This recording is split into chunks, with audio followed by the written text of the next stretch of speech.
Mesdames, Messieurs, merci beaucoup de nous avoir rejoints à l'Académie royale de Belgique. Alors, vous le savez, l'Assemblée générale des Nations unies a décidé que le 3 mai, ce serait la journée internationale de la liberté de la presse pour rappeler à nos gouvernements qu'ils ont à respecter et à faire respecter à la fois la liberté d'opinion et la liberté d'expression. Et cela, quel que soit le moyen d'expression, c'est ce que dit l'article 19 de la Déclaration des droits humains. Donc, le dessein est couvert dans cette liberté d'expression.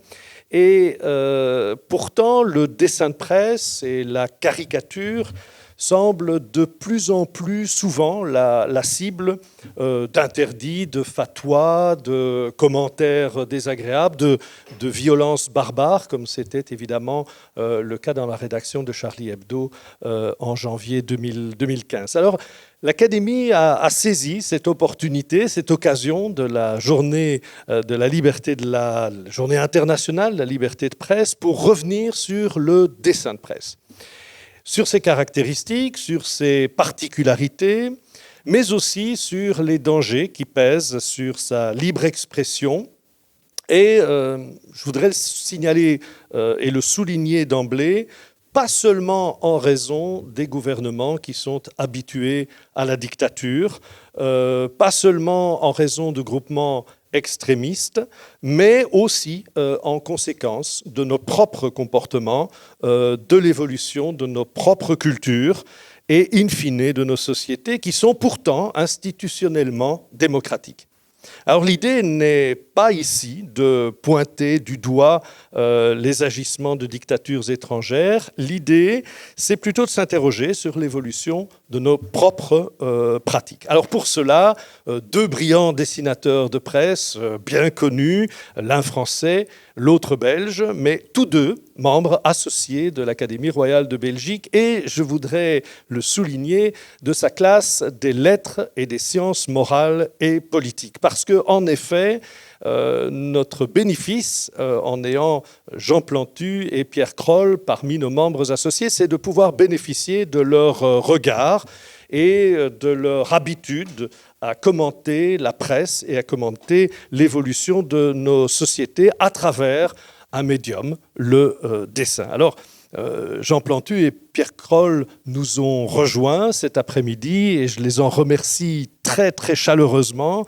On va dialoguer pendant une bonne heure, 1h30, et vous aurez l'occasion de poser par le chat des questions qui seront résumées. Alors ne nous en voulez pas si on ne peut pas donner la parole nécessairement à tout le monde, mais on va dialoguer sur les dangers qui pèsent sur la liberté de cette forme d'expression très ancienne, très efficace, le dessin de presse.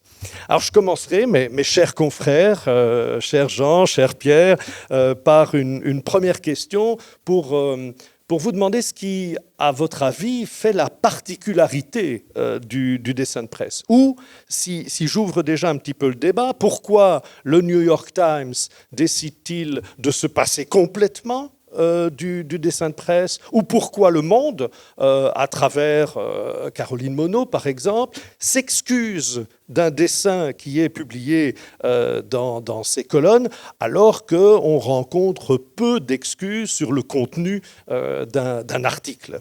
Alors voilà, quelle particularité pour ce dessin de presse? Pierre, Jean, les invités. Alors, justement, la partie. D'abord, c'est le dessin. Et quand je vous vois parler, évidemment, je me dis tiens, je peux le dessiner, et puis ça m'amuse, et puis j'aime le plaisir de raconter ce que je vois par l'image. Déjà, c'est ce que j'ai fait quand j'étais tout petit. Et puis, le boulot du dessinateur de presse, c'est de faire, comme la une du Monde, là aujourd'hui, c'est la journée mondiale de la presse. Et donc, aujourd'hui, Le Monde, à la place que j'occupais il y a encore pas longtemps, ils ont mis un dessin d'un Ukrainien qui s'appelle Kazanevski et qui montre l'état des lieux à sa manière. En plus, de la part d'un Ukrainien, c'est toujours intéressant parce que nous, comme vous l'avez dit, Didier, nous sommes dans des démocraties, et à la fois ce sont des démocraties qui ont beaucoup de choses à apprendre des pays où la démocratie est un peu bousculée. Et donc, quand un Ukrainien parle de la liberté d'expression, moi ça m'intéresse. Et puis, qu'est-ce que c'est qu'un dessin ? C'est un dessin, ça peut être un dessin, quand le roi des Belges est mort, j'ai fait un dessin, voilà, ça c'est on voit le roi Baudouin. D'ailleurs, il a été exposé ici au Palais Royal, ce dessin, et on y voit le roi Baudouin, et puis c'était ma manière à moi de rendre hommage à Tintin. Mon seul rival, c'est Baudouin. Évidemment, on reprend la phrase connue de mon seul rival, c'est Tintin, que disait le général de Gaulle.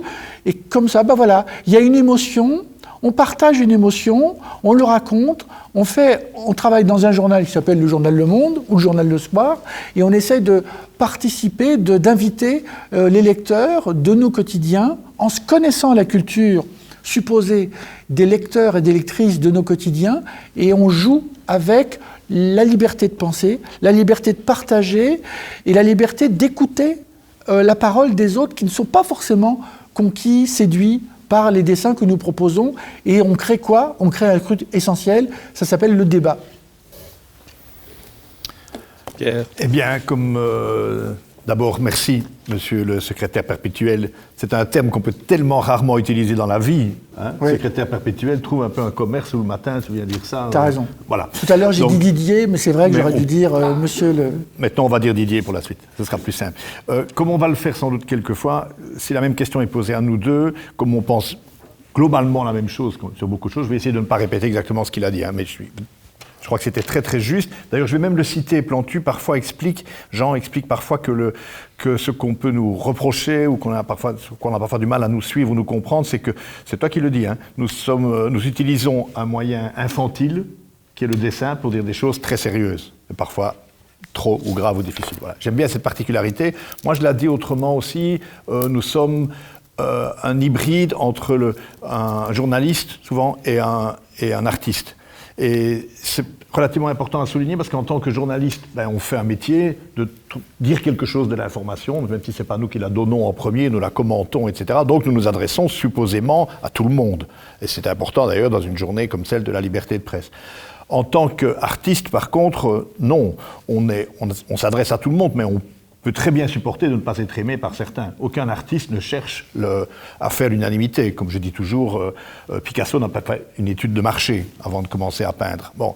Donc, pour l'artiste que nous sommes, on s'en fiche si les gens ne nous aiment pas ou sont choqués par ce qu'on fait. C'est leur droit, c'est le nôtre de le faire. Comme journaliste, là, c'est vrai qu'on doit se poser beaucoup de questions. Et dernier point sur lequel j'ajouterai quelque chose à Jean, dans la particularité du métier, c'est que dans le terme dessinateur de presse, comme vous l'avez employé, il y a presse, évidemment. Hein. On peut être dessinateur de toutes sortes de choses, de bande dessinée, de tout ce qu'on veut, avec des talents les plus divers. Pour moi, un dessinateur de presse, et c'est bien le métier que Jean faisait jusqu'il y a quelques semaines, et que je fais encore toujours, peut-être pour quelques semaines, c'est de dessiner pour une rédaction, avec la rédaction d'un journal. Et j'insiste parce qu'on comprendra peut-être des exemples que nous allons prendre. Vous l'avez déjà cité d'ailleurs, le New York Times et tout. Ce problème est vraiment là. Il y a pour moi un triangle, la rédaction d'un journal, le dessinateur de cette rédaction et le lecteur. Et c'est ça qui fait tout notre métier. Si à un moment vous cassez ce triangle, s'il n'y a plus de lecteur, forcément il n'y aura plus de dessinateur, on ne vous gardera pas, mais si la rédaction n'est pas complice de ce que fait le dessinateur, qu'à tout moment elle le lâche ou elle dit je prends un autre à ta place ou je m'excuse de ce que on a publié, de ce que tu as fait, on ne parvient plus à travailler. Je crois que c'est important à rappeler notre rôle de faisant partie d'une rédaction. Alors je voudrais aborder assez vite la question des limites. La question des limites et de le faire à partir d'une publication qui vient sortir, un livre qui est sorti il y a 2 mois, qui est dû à la plume de François Héran, qui est un démographe, un sociologue, que nous avons d'ailleurs invité à l'Académie en début de cette année, qui est professeur au Collège de France, donc une autorité, on va dire, et qui avait publié tout d'abord une lettre à la suite de l'assassinat de Samuel Paty, une carte blanche dans la presse, qui a fait grand bruit et et qui a entraîné la nécessité pour François Héran de publier ce livre paru aux éditions La Découverte il y a 2 mois, qui s'intitule « Lettre au professeur sur la liberté d'expression ». Et c'est une étude en partie historique, largement sociologique, sur cette liberté d'expression. Et dans ce livre, François Héran, tout d'abord, rappelle qu'aucune liberté n'est absolue. Bon, ok, bien sûr. Et puis, il met en balance la liberté d'expression et la liberté de culte et le respect des croyants. Et il s'en prend notamment aux dessins, aux caricatures de Coco, de Luz, en disant, voilà, il y a là un manque de respect. Et ce manque de respect, d'une certaine manière, fait décroître le droit à la liberté d'expression. Et donc il pose la question des limites du dessin de presse et de la caricature. Alors, dessin de presse n'est pas nécessairement caricature, et donc on peut évidemment faire la nuance. Mais je voudrais vous demander, est-ce que vous pensez de cette balance ? Que pensez-vous de ce respect à avoir ? On rentre un peu dans le triangle de Pierre, hein, évidemment, dans cette relation entre une rédaction, un dessinateur et un public.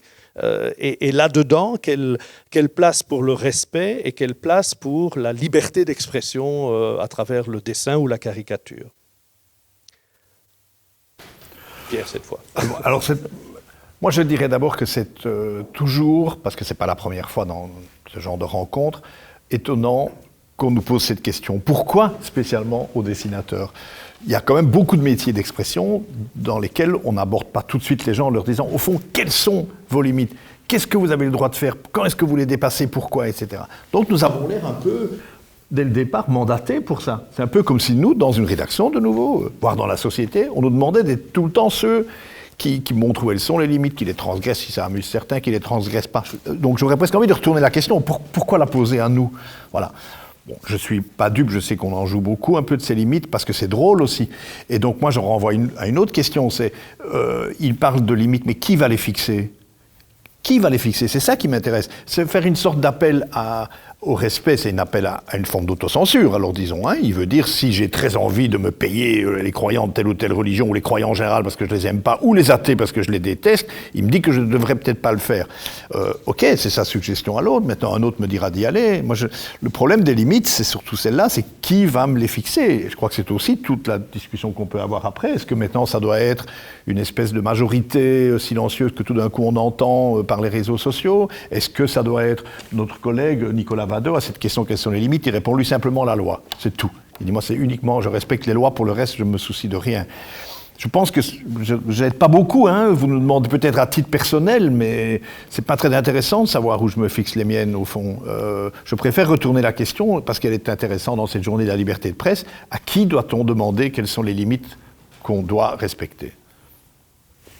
Jean, là-dessus, et sur le respect. La réponse que vous soulevez à partir du livre, elle est chez Charlie.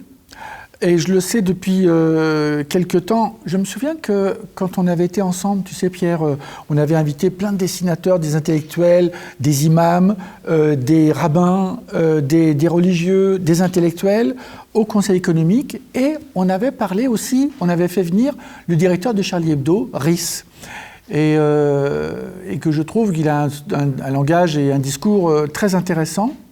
Et je lui avais dit, mais nous, dans l'association qu'on a créée avec Kofi Annan, on va beaucoup dans les écoles, dans les prisons. Voilà, on discute et on essaye de sentir qu'est-ce qui fait que là, il y a la ligne rouge, est-ce qu'on va dépasser ? Et on va des fois dans des écoles où ils sont tous musulmans. Donc il y a un dialogue qui s'instaure. Et la réponse, je le reprends, je le redis, elle vient de chez Charlie qui a créé depuis. Parce que quand j'ai dit à Riss, pourquoi tu vas pas dans les écoles ? Il me dit, oh, on est plutôt à l'aise dans une table à dessiner, on fait nos dessins. Maintenant, ils ont créé une fondation.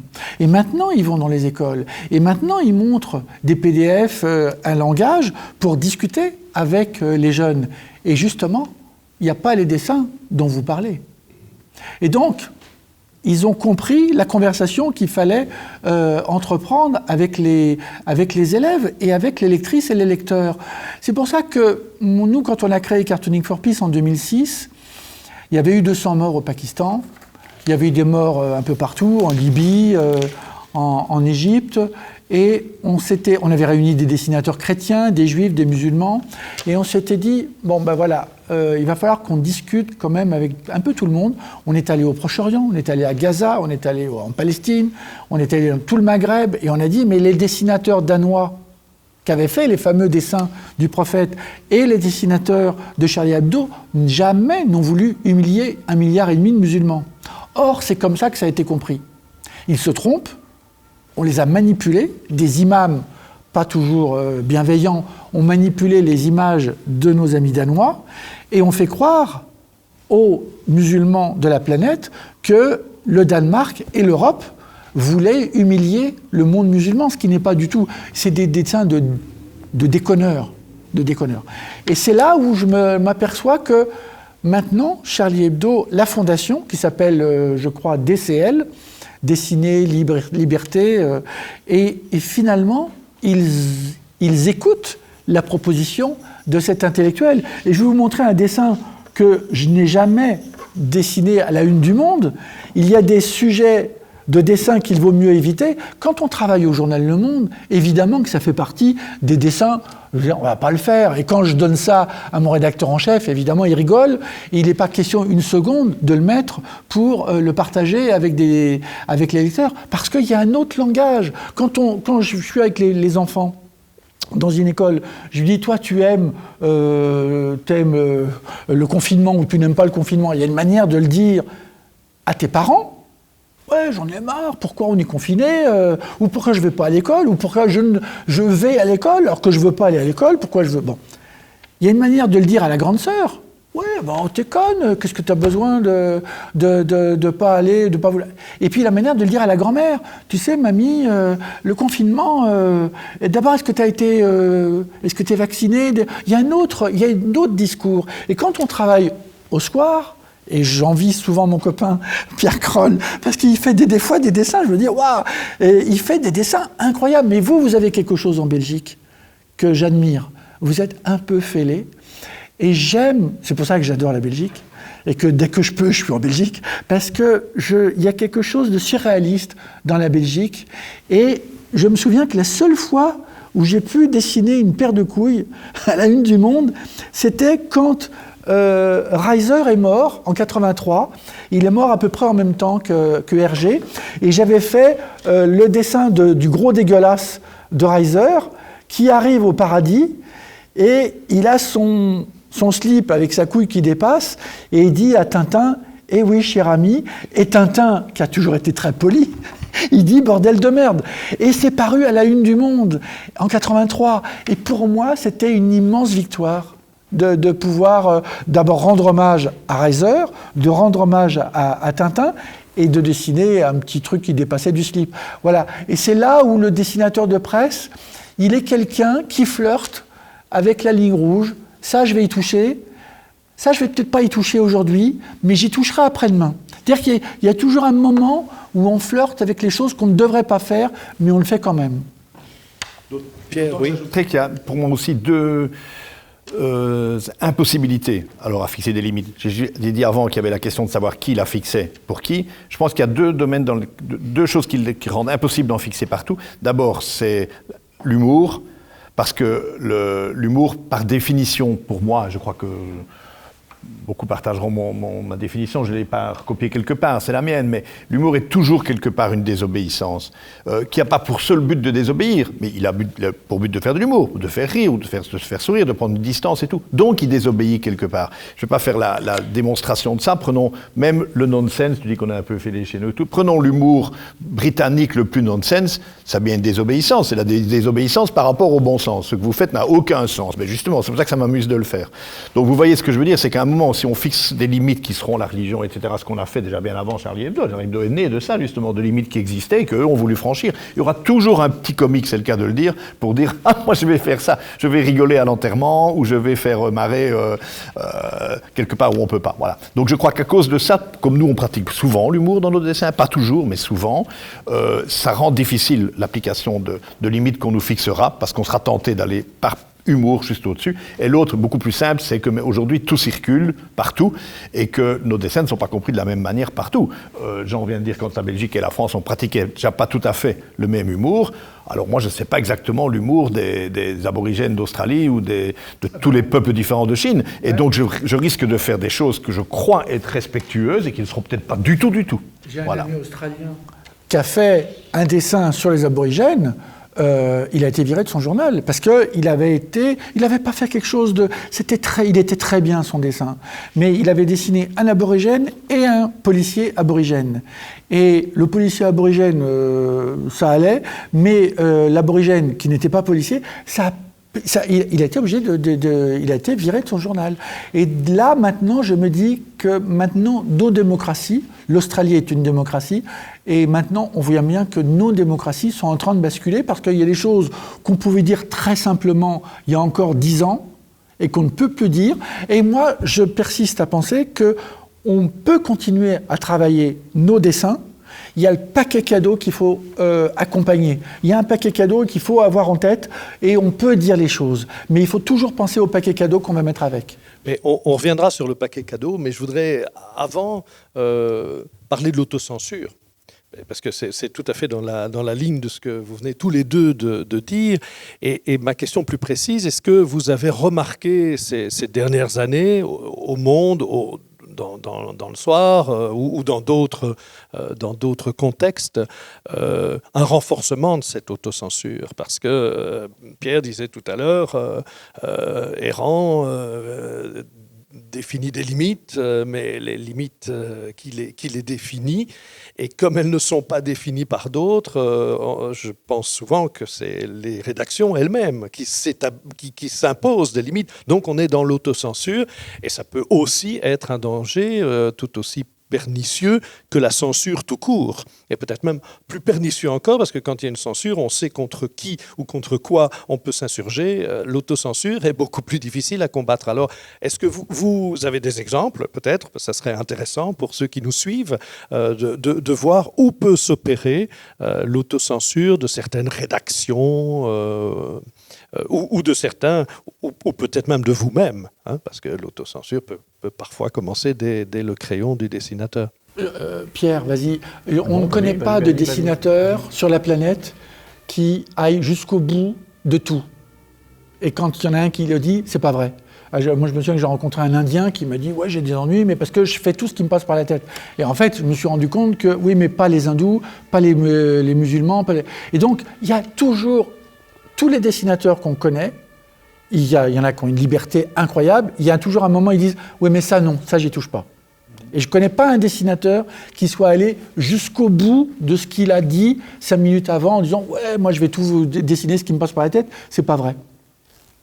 J'ajoute qu'il est difficile de vous montrer des exemples d'autocensure, surtout celles des autres que je ne connais pas, parce que par définition, je ne voudrais pas tomber dans le petit écueil pour raconter une anecdote avec Jean qui organise donc avec Cartooning des rencontres formidables. Dans l'une d'entre elles, tu te souviens, tu avais fait venir Régis Debray, grand intellectuel s'il en est quand même, qui avait promis de faire un exposé qu'il appelait l'éloge de la censure.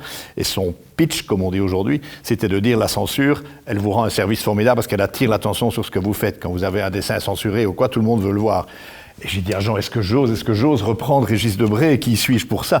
J'ai osé, je lui ai dit, mais écoutez, comment va ce que vous racontez? Parce que la vraie censure, on ne la connaît forcément pas. Vous parlez des censures qui ont raté, des censures qui, quelque part, ont laissé passer ce qu'elles censuraient. Donc je ne sais pas parler de l'autocensure de Jean et des autres, je ne saurais pas le dire. Par contre, je sais que, dans mon cas, j'en suis...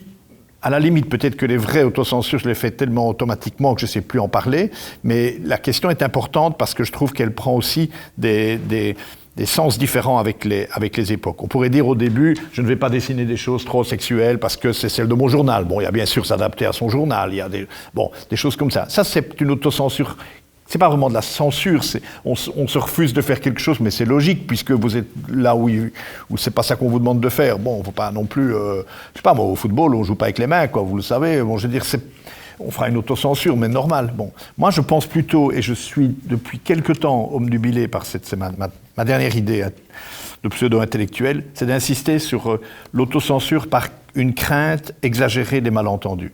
Je veux dire, la crainte des malentendus, il faut toujours l'avoir quand on s'exprime. Et quand on dessine, bon, évidemment qu'un dessinateur qui va dire « on ne comprend jamais mes dessins », ben écoute, essaie de faire un autre métier, à mon avis, il y a un problème dans ce que tu fais, sans doute. Bon. Mais quand tous les vôtres, je reviens à l'artiste qui a son public, comprennent votre dessin, mais que tous les autres, et ils sont peut-être plus nombreux, ne l'ont pas compris, l'ont compris de travers, parfois font semblant et exprès de ne pas le comprendre, ou très souvent ne le comprennent pas, ça vous fait une quantité d'ennuis. Alors je veux bien montrer 2 petits exemples de mes dessins. Par exemple, bon, il ne donne pas lieu à une censure, on touchera aux 2. C'est un dessin que j'ai fait avec des moutons. Je ne sais combien de milliers de Belges, il y a quelques semaines, quand il a fait beau, sont partis à la mer, tous ensemble, en train. On a vu ces images au journal télévisé de trains qui étaient bondés. J'ai fait un dessin simpliste avec tous des moutons qui allaient à la mer. Un petit mouton demandait à sa maman, quand est-ce qu'on sera sur la plage? Sa mère dit, on y est déjà. Et on ne la voit pas tellement nous sommes nombreux dessus. Hein. Je ne sais pas ce qu'on voit à l'image de voilà, ce dessin-là. J'ai été très surpris de la virulence des réactions, pas dans mon journal encore une fois, lorsque le dessin circule après sur Facebook, pour ne pas le citer. J'ai été traité de tous les noms, enfin surtout de prétentieux qui vivaient sur une tour d'ivoire, qui a certainement un jardin, beaucoup d'argent pour aller à la mer quand je veux en voiture et en semaine, etc. Et que je me moque du peuple qui n'a que ça comme... Enfin, aller chercher ça dedans, c'est quand même c'est pas de mauvaise foi, mais c'est quand même... donc c'est peut-être maladroit, mais j'ai un jardin, c'est vrai. Mais est-ce que je dois dire que, très honnêtement, si j'avais été dans ce train-là, j'aurais dessiné la même chose? Alors, quand je parle... Parce que j'aurais dit à la fin, on va arriver tous ensemble sur la plage, on ne la verra plus. Bon, je tiens à dire que des gens s'expriment parfois en leur titre et qualité, comme on dit parfois. Il y avait Bernard DeVos, pour ne pas le nommer, enfin si, il s'est nommé lui-même, alors, directeur général aux droits de l'enfant, qui signe, directeur général aux droits de l'enfant, un billet dans lequel il dit « Pierre Kroll est un dessinateur prétentieux qui se moque du peuple qui fait ça ». Bon, pourquoi je vous montre ce dessin-là? Parce que c'est une métaphore tellement facile de dire à un moment, vous êtes tous des moutons, allez au salon de l'auto, allez regarder ça. Moi, on me le fait 3-4 fois, je vais arrêter ça. Je ne dessinerai tout simplement plus des moutons. Je n'ai pas voulu exprimer quelque chose qu'on me reproche, mais on ne l'a pas compris. Un autre dessin, c'est le Ku Klux Klan. C'est une histoire, alors là, on touche aussi un peu à la censure des réseaux sociaux, mais comme ça, je fais l'enchaînement un peu moi-même.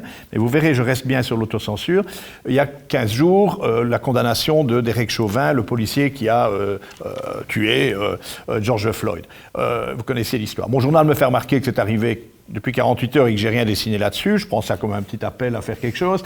Et le journal publie ce jour-là un texte intelligent dans lequel il montre à quel point cette décision est historique, parce que pendant tellement longtemps, on aurait toujours donné quand même un peu plus d'excuses aux policiers blancs que cette fois-là. Histoire du racisme et des États-Unis, je pense au Ku Klux Klan. Je fais ce dessin qui me paraît d'une très grande simplicité. Le Ku Klux Klan ne doit pas aimer cette décision. Hein, et eux la contestent, libérer Chauvin. Ça pourrait, à la limite, en termes de liberté d'expression, être mon droit de le penser.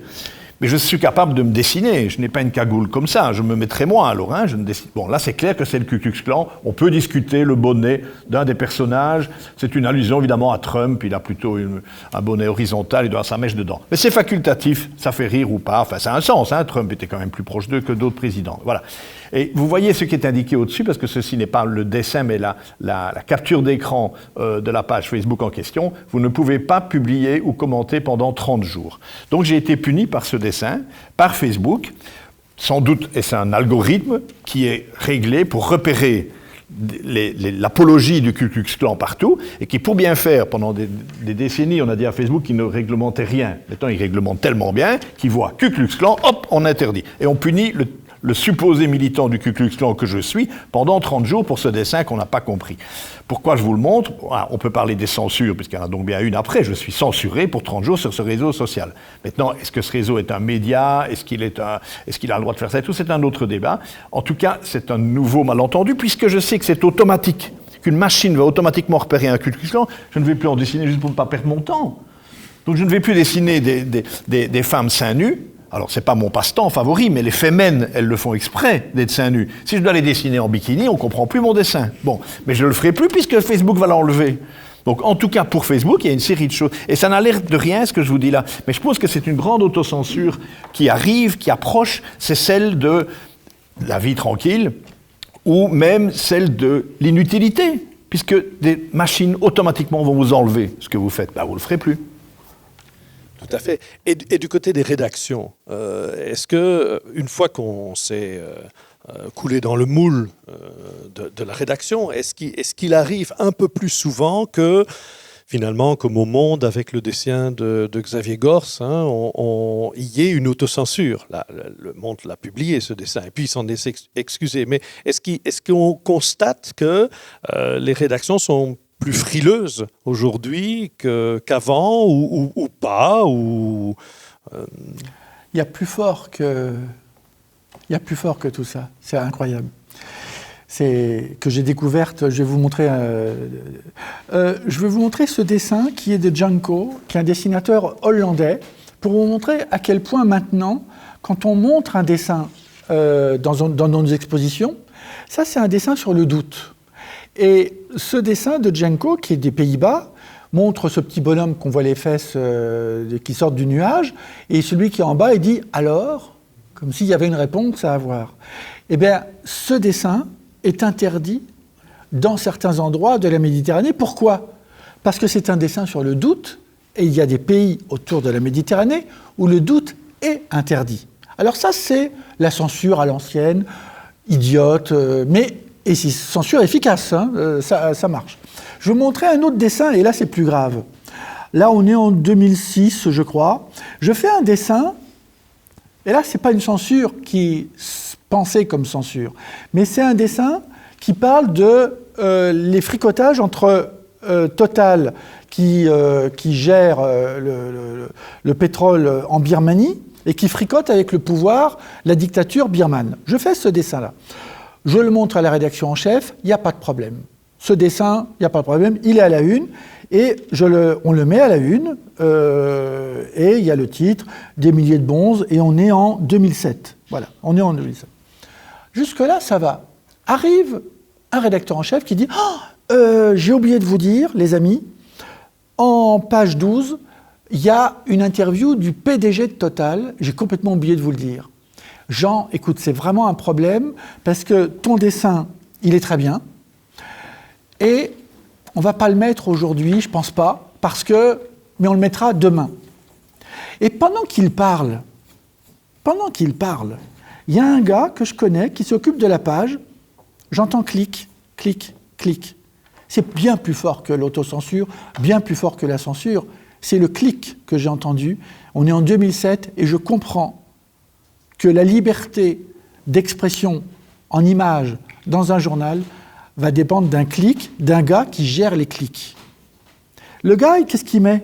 Il met une photo en 2 secondes, qui trouve une photo, personne ne se souviendra de cette photo dans 2 jours après, mais c'est pas grave. Il l'a pris sur Internet, clic, et mon dessin a disparu. Et je me tourne vers le gars, je lui dis « Attends, qu'est-ce que tu fais, Christian ? On n'a pas terminé de parler avec le rédacteur en chef. Tu fais quoi ?» Et le gars, dans le silence, clique. Et je comprends que mon métier a basculé. Et il n'y a aucune censure. Le dessin est passé le lendemain dans le journal. Donc, ce n'est pas un problème. Il n'y avait aucun problème avec la rédaction en chef. Mais plus grave, au-dessus de l'autocensure, au-dessus de la censure, il y a Monsieur Click.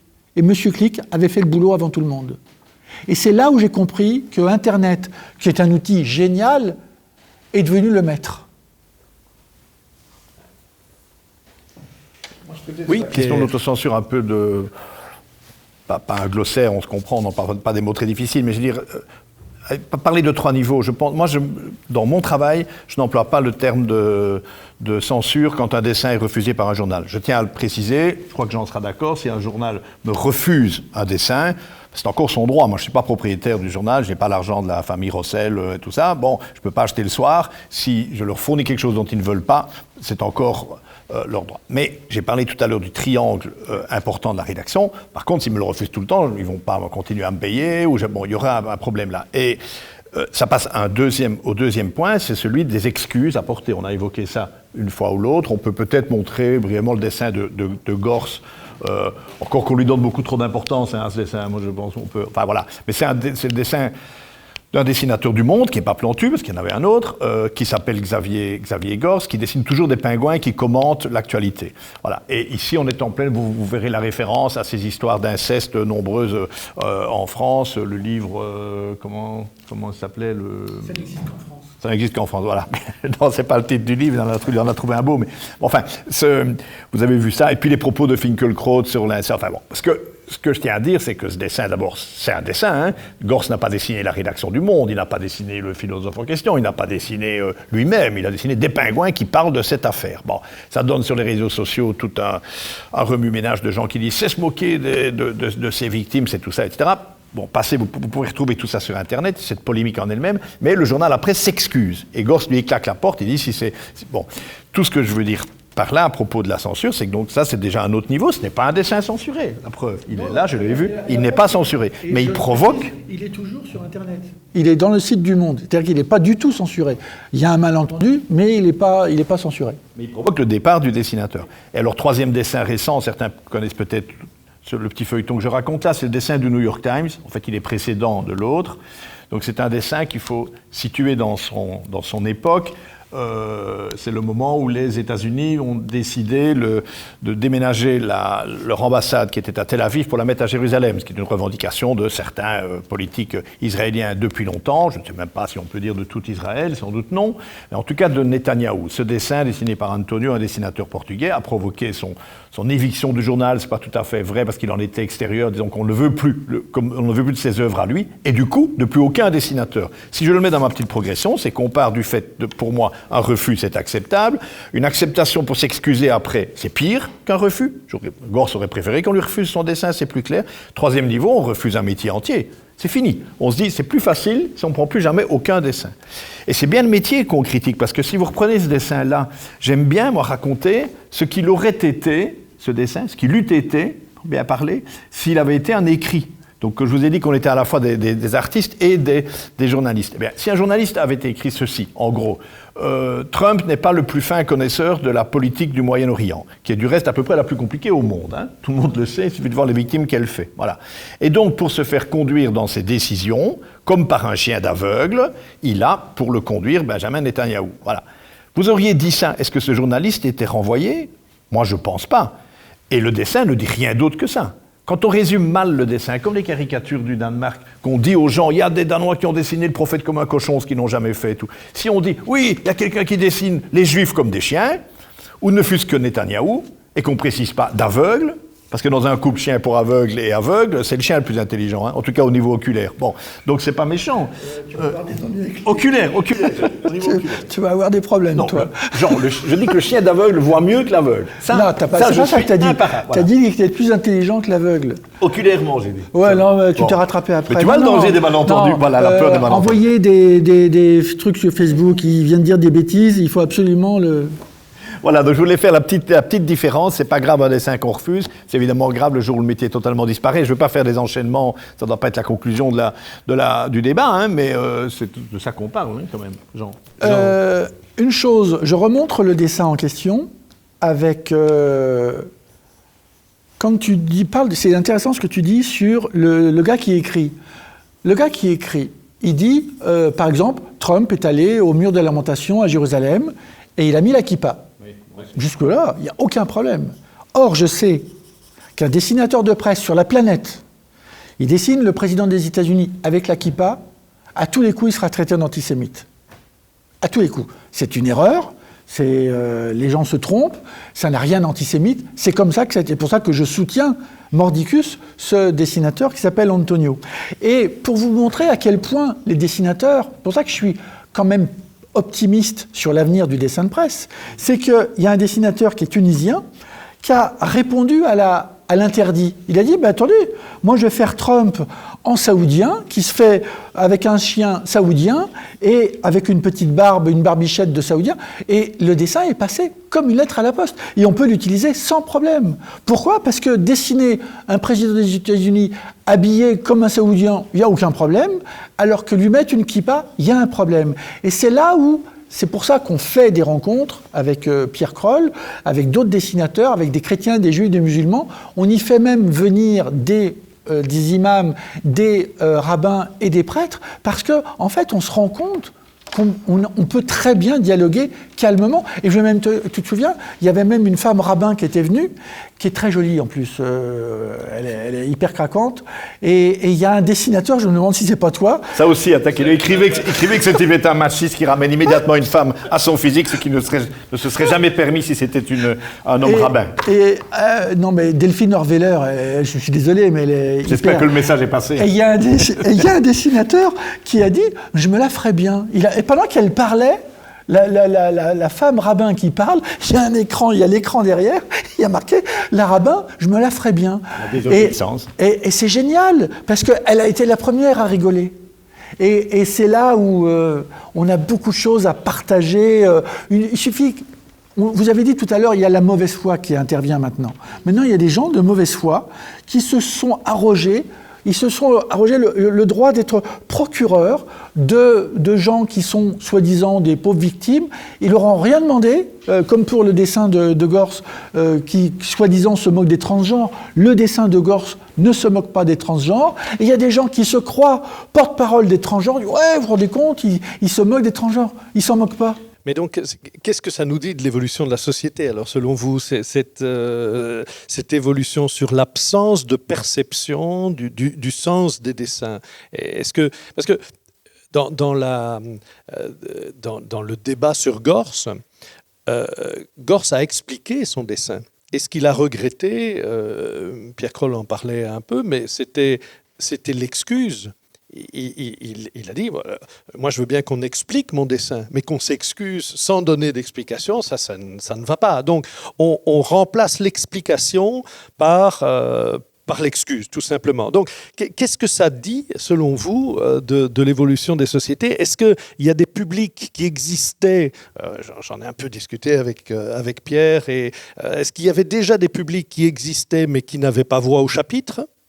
Et cela s'offusque aujourd'hui, ou bien est-ce qu'il y a une perte de sensibilité, de compréhension? Si vous discutez avec des professeurs de littérature à l'université, ils viennent vous dire aujourd'hui l'ironie voltairienne est de moins en moins bien perçue. Les étudiants ne perçoivent plus ce registre de l'expression. Alors est-ce qu'il y a une perte de culture, de l'humour, de l'ironie?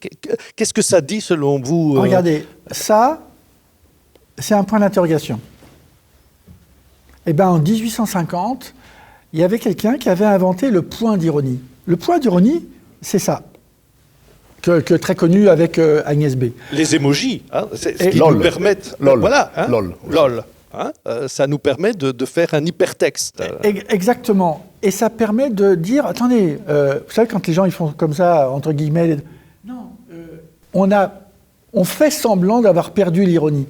En fait, tout le monde pratique l'ironie, mais il y a des gens qui se sont arrogés le droit de dire « je représente telle partie de la population qui est soi-disant, et qui ils se croient être les procureurs et qui croient être les gens qui vont parler au nom de prétendus gens qui sont offusqués. Alors qu'en fait, ils sont pas du tout...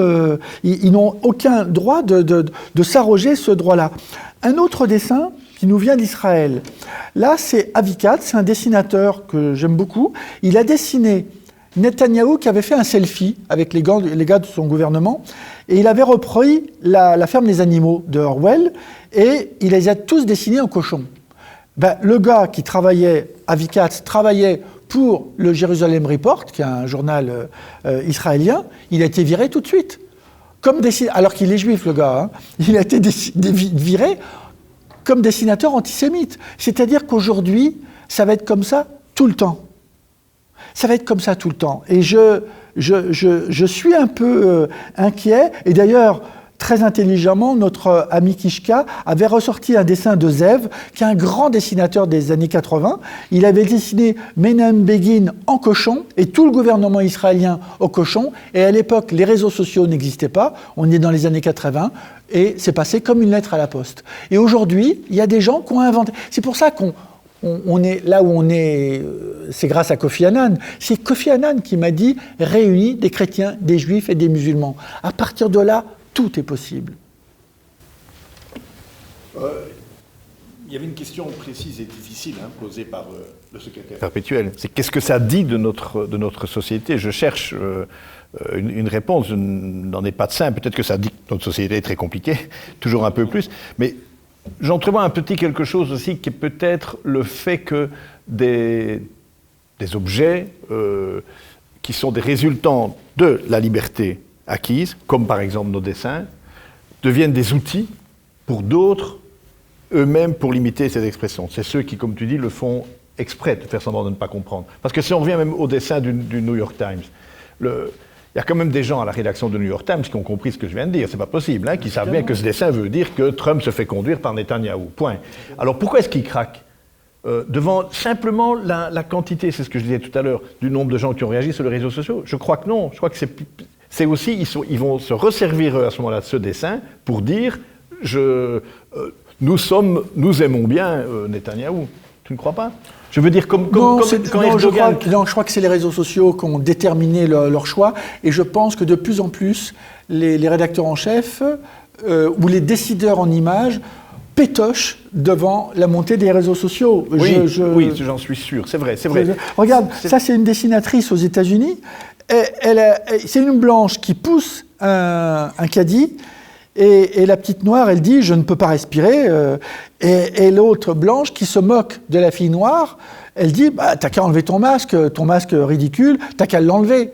Et donc c'est devenu comme « ah bah vous vous rendez compte, la dessinatrice se moque des blacks, seulement ce qu'ils ne savent pas, c'est que la dessinatrice, elle a été virée, et deuxièmement, elle est noire ». Et donc, c'est là où ça va être de plus en plus dur. C'est-à-dire que maintenant, c'est pour ça que je dis qu'il faut le paquet cadeau, il faudrait que dans cette partie blanche, à côté, vous pouvez le montrer là, le dessin, c'est dans la partie blanche, il faudra mettre la photo et mettre le dessin, il ne faut pas lâcher le dessin, et ça, il n'y a aucun problème, mais montrer la photo de la dessinatrice avec son visage. Et là, ça marchera. C'est pour ça que je vous dis, il faut réinventer le paquet cadeau. À partir de là, il ne faut rien lâcher. Il ne faut rien lâcher, surtout rien lâcher, mais il faut réinventer une manière de dire « bon, je connais les gars qui vont faire des entourloupettes, ils vont nous faire... Moi, c'est comme aux échecs. Il faut avoir 2 coups d'avance, comme aux échecs. » On s'était donné 1 heure de discussion, on arrive doucement à la fin de nos échanges, et enchaînant là-dessus, je voudrais poser cette question. Est-ce qu'il y a encore quand même un avenir au dessin de presse et comment l'aborder à mon avis, certainement pas en s'excusant chaque fois qu'on en publie un, parce que ça devient ridicule. Il y a évidemment les visites dans les écoles que Jean pratique, et peut-être qu'il pourrait nous en dire 2 mots, parce que ce contact direct avec les élèves, ça me semble important. Alors voilà, est-ce qu'il y a encore un avenir au dessin de presse et comment on peut s'en préoccuper? Parce que la liberté d'expression, il ne faut pas la regretter ou la magnifier, il faut la travailler, il faut l'entretenir. Donc ici, pour conclure, et ce n'est pas une conclusion non plus, mais c'est comment on entretient la liberté d'expression du dessin de presse. Je t'aurais bien laissé commencer, mais... mais peut-être que Jean peut parler un peu de son expérience dans les classes à Molenbeek ou En tout cas, sur l'apprentissage, on est allés ensemble. On y est allés ensemble à Molenbeek, et je trouve que c'est passionnant de discuter avec les enfants, parce qu'ils ont beaucoup de choses à nous apprendre d'abord. Et je trouve ça formidable que, d'ailleurs, on va certainement travailler la main dans la main, et Cartooning for Peace et la fondation de Charlie Hebdo, pour travailler dans les écoles, parce qu'on a beaucoup de choses à apprendre de ce que nous disent les enfants dans les écoles. Et des fois, il y a des malentendus. Eh bien, on en parle. Il n'y a pas très longtemps, c'était à côté de Paris. Il y avait une petite jeune qui nous dit « Mais pourquoi vous avez fait un dessin antisémite dans votre exposition ?» Je dis « Attends, montre-moi le dessin. » Et c'était un dessin d'un Espagnol qui s'appelle Cap, et qui montrait un gars qui empêchait un journaliste de voir parce qu'il lui avait mis un billet de banque. Je dis, en quoi c'est antisémite? Mais c'est celui qui porte le billet de banque, il a un gros nez, donc c'est un juif. Je dis, qu'est-ce que tu racontes? Et tout le monde, le prof était planqué sous la moquette parce qu'il disait, mais attends, elle dit n'importe quoi.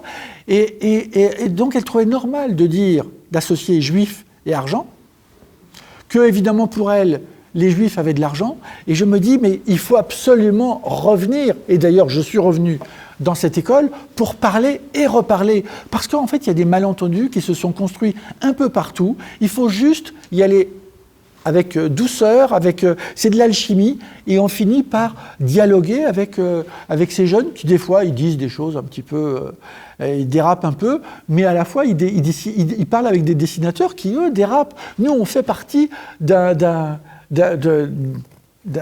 association qui milite pour le dérapage, pour que ce soit un dérapage contrôlé. Voilà, on essaye, on veut déraper, et on veut contrôler notre dérapage. Voilà, c'est ça notre boulot. Puisqu'on parle des expériences dans les écoles, je me souviens d'une récemment, là j'étais sans toi, planté dans une autre école difficile, comme on dit, à Bruxelles, avec des étudiants. On m'a prévenu qu'avant que je vienne, ils avaient tous envie d'en découdre avec moi, si j'avais dessiné le prophète, ou même mon Dieu à moi, qu'ils ne savent pas, qu'ils ne connaissent pas. Enfin voilà, est-ce que je touche à ces matières-là et tout? Ils voulaient tous un peu m'affronter là-dessus. Ça vite pas poser de problème, parce que, et c'est ce qui est important, c'est en filigrane dans ce que dit Jean, c'est que quand vous êtes là, ça humanise les choses. Mais ça, on peut pas, c'est pas la solution pour moi. Hein. Tu as bien fait de raconter ça, mais c'est pas... Tu sais que je te trouve souvent très, très courageux, optimiste, persévérant, etc., dans cette idée qu'en apprenant ce qu'est le dessin de presse à la terre entière, on va un jour en sortir. Moi, je trouve que c'est très ambitieux. Je te tire mon chapeau, parce qu'on peut pas toujours être là. Mais c'est vrai que quand on est là, mais les gars, après, ils disent quand même, je vais quand même pas le tuer, quoi. En plus, il m'a quand même fait rire. Et puis, au fond, c'est pas con. Bon, et il y en avait un, si je te raconte cette anecdote-là, c'est vrai, hein. Je te raconte cette anecdote parce qu'il y en a un moment qui me dit, il y a pas longtemps qu'il bouillonnait, un Tchétchène, je crois. Et lui, il veut dire, il me prend pour un Français.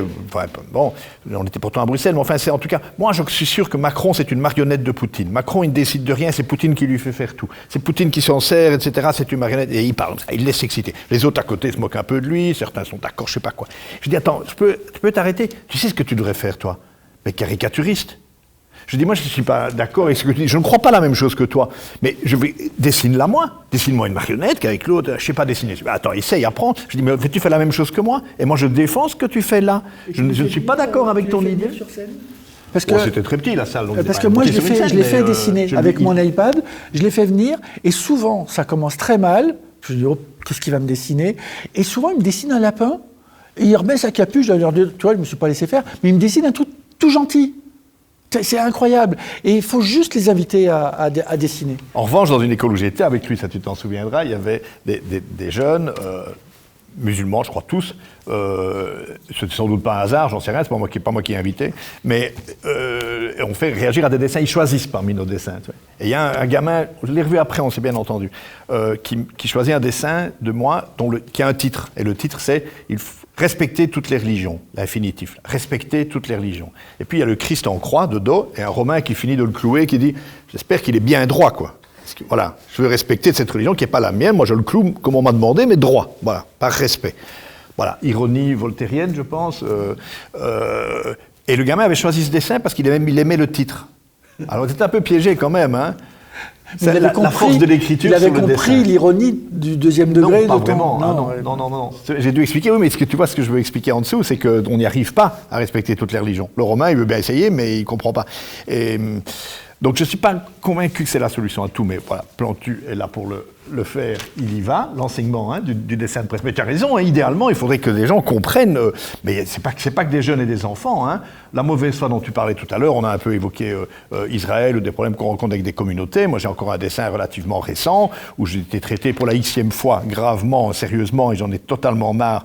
Mais on a fait un débat au CCLJ récemment sur la question, d'antisémite grave, parce que j'ai dessiné, en dessinant la ville d'Anvers et le coronavirus dans la ville d'Anvers, un petit juif orthodoxe, il fait 2 mm dans mon dessin, qui passe dans le fond de l'image pour montrer qu'il n'y a plus personne dans les rues à Anvers à ce moment-là. Voilà. Évidemment, Pierre Kroll a prétendu, c'est écrit comme ça dans une certaine presse, que toute l'épidémie de coronavirus était née dans la communauté juive orthodoxe d'Anvers.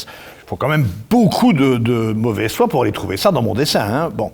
Donc, je pense que la solution d'expliquer le dessin, on ne pourra pas l'amener partout. Il y en a une autre, et comme ça je reviens au triangle du début, c'est de séparer ce qui peut l'être. C'est peut-être pas bien, c'est peut-être pas vraiment notre époque, mais c'est d'abord séparer la peur des réseaux sociaux et celle des lecteurs d'un journal. Moi, je dois dire à mon rédacteur en chef, je dessine pour toi, moi. Je dessine pour le journal le soir, je ne dessine pas pour Facebook. Mon dessin, il va après sur Facebook, mais je ne dessine pas pour eux. Donc si tous les lecteurs du soir ont compris et apprécié ce que je fais, ou ce que tu fais en faisant le journal, mais que des tas de gens sur Facebook ne l'ont pas compris, où est le problème ? Il faut pas les écouter, ceux-là. Il ne faut juste pas les écouter. Je pense que c'est une des voies, et j'en prends une dernière, un peu par boutade, parfois, mais je ne sais pas si ce n'est pas une vraie solution un jour, c'est de dire, d'annoncer sur les journaux ce qu'on fait sur les paquets de cigarettes, quoi. En précisant, attention, la page 4 peut choquer un homosexuel. La 8 peut choquer les gens de petite taille, la 9 les sourds, la 10 les aveugles, ils ne la verront pas, mais la 12 les femmes, la 18, voilà. Et vous feriez une liste comme ça, mais c'est pas si idiot que ce que je dis, c'est que c'est prévenir les gens, vous n'allez pas... On a l'impression qu'il y a des gens qui ont découvert Charlie Hebdo comme quelqu'un qui achèterait un journal pornographique en l'ouvrant en disant « Mais quelle horreur, c'est plein de filles à poil dedans !» Ben oui, c'est même pour ça qu'il est en vente et pour ça que les gens l'achètent. Si tu veux pas ça, ne l'achète pas. C'est simpliste ce que je dis, mais je pense que c'est avec des idées aussi simples qu'on sauvera ce métier si on pense qu'il a une raison d'exister. On renvoie au tout début là-dedans. C'est aux autres à dire aussi qu'est-ce qu'ils trouvent d'intéressant dans le dessin de presse, à ceux qui ne le pratiquent pas. Certainement, mais je retiendrai la phrase de Jean Plantu aussi, ne rien lâcher. Parce que si on lâche un peu là-dessus, le suivant, ce sera peut-être alors le journaliste qui écrit son article et qui se verra lui aussi remis en question parce que sa ligne ne correspond pas à son public. Enfin, Mais il peut écrire les deux mots juif orthodoxe, moi je ne peux plus les dessiner, moi je lâche, moi. Oui. Moi je commence à abandonner sur certains domaines, oui. Alors, il y a un dessin où je mélange un juif orthodoxe et un gars du Hamas. Je le connais, ton dessin, oui. À la une du journal. Et alors, c'est marrant parce que je me fais taper dessus par les fondamentalistes, me fais taper dessus. Et on me dit, oh, c'est anti-ceci, antisémite. Et ce dessin était dans la chambre de Simone Veil, parce qu'elle avait acheté le dessin. Et donc, j'avais un boulevard de tranquillité, parce que à chaque fois, je dis, oui, mais il est dans la chambre de Simone Veil. Alors, on se calme, les enfants. Et en fait, du coup, les choses se sont arrangées en 2 secondes. Là où je ne suis pas content aujourd'hui, je vous ai montré tout à l'heure ce que c'était qu'en un clic, quand je monte ce dessin-là, en un clic, maintenant, le clic, je l'entends encore, le bruit de ce clic. Mais là où je ne suis pas content, c'est ça. Ça m'est arrivé 3 fois. Jean, demain, mets un peu de blanc parce que on va être aux côtés d'une pub. Il faudrait que tu laisses un peu de blanc parce qu'il y aura une pub à côté. Je laisse du blanc. Parce que je suis très obéissant. Et mon dessin est publié. Et il y a une pub, non pas à côté de mon dessin, mais dans mon dessin. Donc, je gueule. Je vais voir le rédacteur en chef, la rédactrice en chef technique. Je lui dis, mais c'est quoi ça ? Et elle me dit, toi, tu vas pas nous emmerder, ça rapporte de l'argent, ils mettent ça rapporte de l'argent de mettre des dessins, des publicités dans tes dessins. Écoute, arrête. Je dis, mais vous rigolez ou quoi ? Et j'entends un silence général. Ils m'ont fait ça 3 fois. J'ai dit, vous ne refaites jamais ça. Ils l'ont fait 3 fois, jusqu'au jour où je suis allé dans le bureau de la chef de la pub, et je lui ai dit, vous recommencez, je vous étrangle. Et ils ont arrêté. Mais que je sois obligé, et c'est pour ça que ce qui arrive aux dessinateurs de presse, c'est embêtant. Mais c'est ce qui arrive ensuite aux journalistes, et c'est ce qui arrive dans nos médias et dans notre vie de citoyen. C'est-à-dire le marketing est en train... Je vous ai parlé du clic qui l'emporte sur tout, et le marketing l'emporte partout. Et c'est-à-dire que mon combat, alors évidemment, ils ont dû se dire « Plantu, il n'est pas content. Mais un autre... on va lui faire avaler qu'il y aura une pub à l'intérieur de son dessin, dans un autre journal. Mais c'est dans l'air du temps. Le marketing est en train de rentrer dans notre manière de penser à nous. Et là, on ne parle plus du dessin de presse, on parle de nos sociétés et on parle de nos démocraties que j'aime tellement, en Belgique, en France, et qui peuvent basculer, parce que si on n'y prend pas garde, elles peuvent sombrer. Je trouve que c'est une très belle Oui. conclusion où je devrais peut-être rien rajouter, mais quand je disais ce qu'on risquerait de perdre, parce que je ne suis pas très très optimiste pour le dessin de presse, c'est-à-dire qu'il se peut très bien que plus tard il y en ait tout autant qu'aujourd'hui, voire plus, mais plus les mêmes. Plus ceux qui sont une rédaction qui s'engage, plus ceux qui osent des limites, mais des dessins qui décorent et qui amusent, ce qui n'est pas grave en soi dans les journaux, mais qu'on n'aura plus choisi que ceux-là. Et tu sais, comme j'ai peur de ces magasins à dessins où on peut aller choisir ce qu'on veut le jour où on veut. Parce que si je cherche une autre manière d'évoquer, dans la toute première question, le rôle qu'on peut avoir, Jean me donne une idée, et le tableau qui est derrière moi, une autre. Tu as parlé de Simone Veil, tu n'avais plus d'ennui quand tu disais, mais elle a un dessin à moi dans mon bureau. Moi, j'ai dessiné longtemps le roi Albert II, tu sais bien. Les premières fois que je le dessinais en robe de chambre et en pantoufles, il ne faut pas croire que c'est passé tout seul. Hein. Beaucoup de gens m'ont dit, à commencer par la reine. Je ne l'ai pas rencontré tout de suite, mais c'est monstrueux, on ne peut pas dessiner le roi comme ça, c'est se moquer du monarque, quoi. Pas en robe de chambre, pas en pantoufles. Eh bien, j'ai rencontré le roi 3 fois, il a dit même parfois en public, le pyjama, j'ai le même. Qu'est-ce que vous voulez que les gens vous disent après? J'étais donc quoi, en somme? Le fou du roi. Et donc le rôle du fou du roi, c'est peut-être un petit peu notre rôle aussi, là, qui est ambigu, qui est plus compliqué que ce qu'on croit au début. Hein. C'était d'abord quelqu'un dont on se moque, hein, il prenait sur lui, le fou du roi, on se moquait de lui parce qu'il avait une bosse, qu'il était bête, tout ce qu'on veut. Puis il a retourné les choses progressivement, de génération en génération, à être un professionnel de l'humour comme aujourd'hui, que le roi aime entendre, dont le roi aime lire les sorties concernant les autres. Le roi s'amuse de tout. Je crois que le roi Albert, je ne crois même pas, entre nous, je suis certain, il me l'a dit, aimait des dessins que je faisais sur les premiers ministres qu'il a eus, quoi. Ça le vengeait un peu, ça, voilà. Donc je pense que c'est peut-être pas très difficile de retrouver ce à quoi on sert, puisque dans l'histoire, ça a quelque part un peu toujours existé. Dernière petite anecdote comme ça, je ne dessine plus depuis quelques semaines, c'est bien de dire ça à la fin, comme ça je n'ai pas à m'expliquer dessus, dans les débats de la télévision, ce que j'ai fait pendant 30 ans à la RTBF toutes les semaines, pour des raisons de coronavirus, d'économie de budget, etc. Bon, voilà, on se passe de mes services pour le moment, et à ma grande surprise, sur une chaîne concurrente, la première me le reproche, mais j'y suis pour rien. Je vous jure que l'histoire est vraie. Je regarde RTL, pas la nommer, l'interview de Pascal Vrébos, je vois l'interview du ministre le plus en vue, le plus critiqué et tout, bien sûr, Frank Van Den Broek, ministre de la Santé, et je vois une caricature de moi. Et c'est un dessin que j'ai eu peine à reconnaître, c'est un dessin que j'ai offert au ministre Van Den Broek il y a 25 ans, quand il avait déjà été ministre de la Santé. Après un débat, je lui ai offert ce dessin. Le dessin n'est pas gentil, il dit... Il a des grandes oreilles, Van Den Broek, et il dit « Bien sûr que j'écoute tout le monde, mais ma décision est déjà prise. » Eh bien, vous savez quoi? Ce dessin, c'est le ministre qui l'a apporté. C'est une chaîne de télévision pour laquelle je ne travaille pas et je ne travaille plus pour l'autre. Moi, je ne pouvais rien y faire. Il est venu avec ce dessin, il l'a donné aux journalistes en disant « Montrez-le et posez-moi la question de savoir si j'ai changé. » C'est incroyable. Je ne suis pas en train de dire un bien formidable de ce ministre, enfin encore qu'il n'est pas bête selon moi, mais de montrer que l'efficacité que peut avoir un dessin et s'en servir un peu même comme on veut, après, montrer que vous avez de l'humour, montrer que vous l'avez compris, etc. Bien, il y a des gens qui savent que c'est efficace. Un tout grand merci à vous deux. Je m'étais retourné vers Nicolas Simon, qui est notre assistant ici, et qui me dit qu'il n'y a pas véritablement de questions. Et en tout cas, que celles qui ont été posées ont déjà trouvé une réponse qui est quand même extraordinaire. Voilà, alors on s'était fixé une bonne heure de débat, c'est exactement là où nous en sommes. Et s'il n'y a pas de demande de complément de ceux qui nous suivent, on va vous laisser là. On vous remercie à tous ceux qui nous ont suivis. On vous remercie de votre présence à l'Académie. Je remercie surtout Jean Plantu, Pierre Kroll. Jean a fait l'aller-retour pour nous. Nos membres associés, je dois dire que Jean Plantu a fait le déplacement de Paris pour nous rejoindre et pour qu'on soit un peu ensemble quand même. Oui, j'étais en la Belgique. Alors, voilà. Je croyais que les restaurants et les bistrots et tout étaient ici ouverts, mais c'est tout aussi fermé qu'à Paris. On a trouvé ce qu'il faut pour manger. Voilà. Et on vous salue. Merci de votre assiduité et à très très bientôt.